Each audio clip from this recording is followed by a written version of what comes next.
Bonjour et bienvenue sur une nouvelle vidéo de Nelly les couleurs de nos vies, parentalité.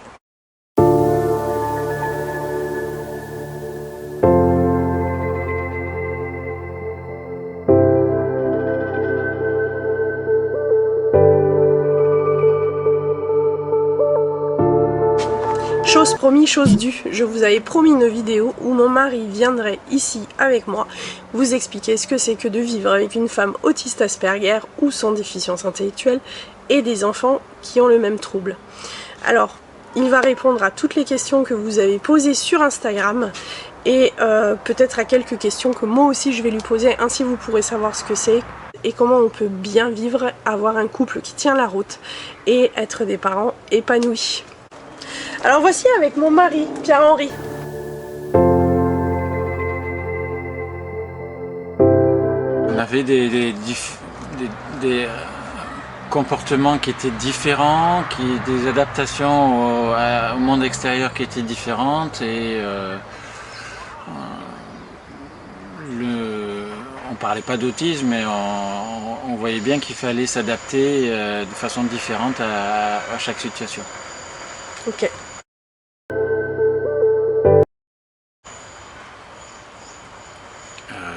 Là, ça me fait penser plutôt à notre formation sur la discipline positive, où il faut arriver à se mettre à la place de l'autre, rechercher le ressenti que l'autre a, la compréhension des demandes, et puis voir un petit peu les capacités qu'il a à produire ce que l'on demande ou pas. Et tu penses que c'est facile? Très facile. Au quotidien, c'est une répétition de chaque instant et... Non, tu plaisantes comme tu dis, très facile. Oui, je plaisante.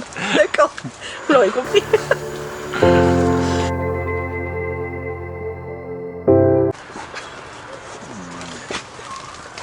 Il y en a un. Non, c'est des fois... après, on a chacun nos particularités comme couple, mais c'est... Les intérêts restreints. Oui, les intérêts restreints, les horaires, les anticipations, je dirais.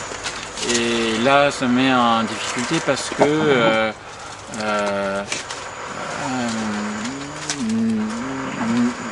Nelly, elle a besoin que tout soit rangé, sa maison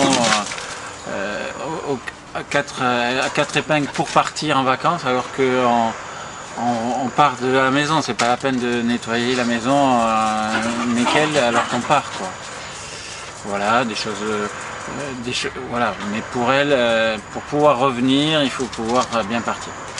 Alors il n'y a pas que ça, hein. Il y a eu des périodes où par exemple il rentrait à 20h30 par exemple du travail le soir et que j'avais été dans mon intérêt restreint, par exemple on va donner un exemple, la couture ou l'informatique, et que j'avais pas vu le temps passer et j'avais pas fait à manger, je m'étais pas occupée des enfants et il n'y avait rien de fait, et tu confirmes?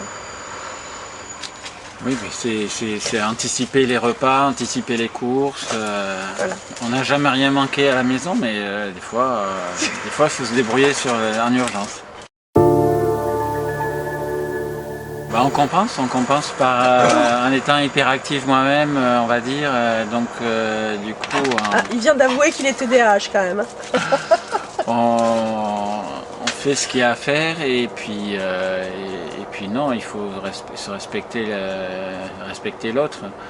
Après, c'est vrai que des fois, on aurait envie d'avoir du temps de famille, du temps de partage plus important, mais c'est pas le bon moment. Est-ce qu'on se comprend toujours tous, voilà, ça c'est difficile. J'avoue que je le comprends pas toujours non plus.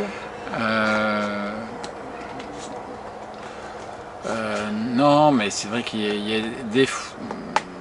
Alors, c'est la justice que vous attendez des autres, alors que nous-mêmes, on n'est pas toujours juste, quoi. Vous pouvez ne pas être toujours juste. Donc ça, c'est ça c'est compliqué à vous montrer que c'est... On ne peut pas attendre que l'autre soit toujours juste pour rentrer en relation avec l'autre. Ok, merci. Toi, à ton avis, quels sont nos intérêts restreints? Moi, je les connais, mais... Ben, toi, ils peuvent varier, puisqu'ils ont varié d'ici 2-3 ans, ils ont varié. Un coup, c'est le bricolage, un coup, c'est la couture, un coup, c'est la photo, un coup, c'est c'est l'autisme, un coup, c'est l'éducation, un coup, c'est la pâtisserie. Mais c'est vrai que c'est par cyclique. Par cycle. Oui. Et les enfants, c'est pareil.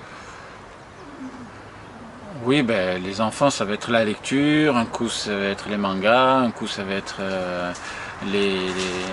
voilà, Bon, après, pour moi, ça c'est pas forcément gênant, mais le problème c'est que c'est assez individuel et que ça nous implique peu. Voilà. Pour moi, de rentrer dans votre bulle, c'est tout un travail et qui des fois nécessite beaucoup d'énergie.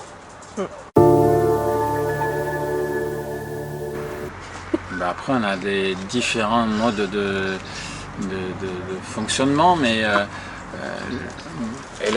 Nelly est un peu plus petite que moi, mais elle a quand même souvent besoin de voir ce dont elle peut utiliser. Donc elle a beaucoup de petits matériels de cuisine et il faut qu'ils soient tous à sa vue.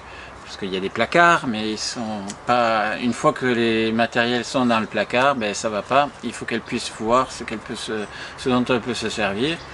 Et donc on a une cuisine qu'on a aménagée, mais en fait elle est toujours très pleine de petits objets dont elle peut se servir. Et ça t'énerve? Mais toi, ça te demande beaucoup d'énergie parce qu'il faut que tu ranges tout ce petit matériel régulièrement et que je le nettoie. Voilà.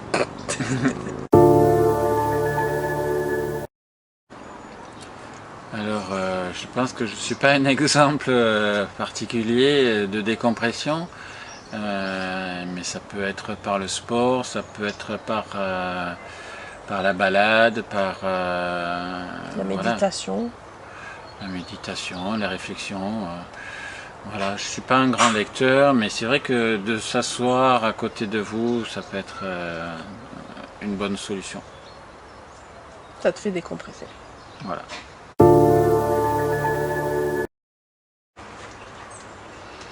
Alors, premièrement, quand je suis amené à faire du bruit, on essaie d'anticiper et de prévenir la personne, je pense à mon garçon. Deuxièmement, on y a tous travaillé puisqu'on a changé de mode de couvert et assiette dans lequel nous mangeons. On utilise plutôt des assiettes plastiques ou bois pour limiter les bruits de couvert dans nos assiettes.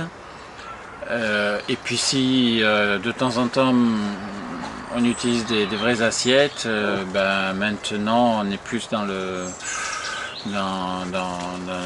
jeu et dans la compréhension aussi de l'autre. Et avant, on était un peu des parents qui criaient tous les deux. Et c'est vrai qu'avec la discipline positive, on a appris, hein, c'est vrai, à moins crier. Et du coup, la maison est plus calme. Et c'est vrai que c'est souvent toi qui me dis parle moins fort. C'est vrai.